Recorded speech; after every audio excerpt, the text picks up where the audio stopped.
मित्रांनो, सर्व पित्री अमावस्या या दिवशी एक दिवा आणि दही भाताचा नैवेद्य नक्की दाखवा. मित्रांनो, 21 सप्टेंबर रविवारच्या दिवशी सर्व पित्री अमावस्या आहे.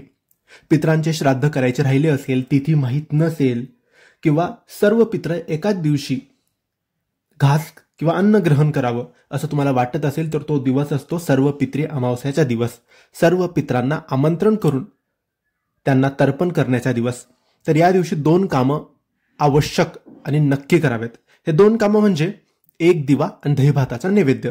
तर दुपारी 12 वाजेच्या आत तुम्हाला भात आणि दही एकत्र करून, साखर मीठ काहीच न घालता फक्त दही आणि भात एकत्र करून तुमच्या घराच्या छतावर कावळ्यासाठी तो नैवेद्य ठेवायचा आहे. 12 वाजेच्या आत दही भाताचा नैवेद्य तुम्हाला ठेवायचा आहे. तुम्ही श्राद्ध करणार असाल, पित्रांना घास तर्पण करणार असाल तरी दही भाताचा नैवेद्य कावळ्याला घराच्या छतावर, बाल्कनीमध्ये, खिडकीवर कुठेही तुम्ही ठेवू शकता. आणि दुसरं काम म्हणजे एक दिवा. तो संध्याकाळी 6:30-7 जेव्हा आपण देवपूजा करतो त्यावेळेस दक्षिण दिशेकडे ज्योत करून, दिव्याची ज्योत ही दक्षिण दिशेकडे पाहिजे अशा रीतीने हा दिवा घराच्या बाहेर लावायचा आहे.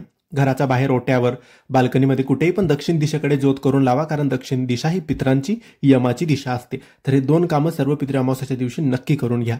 धन्यवाद.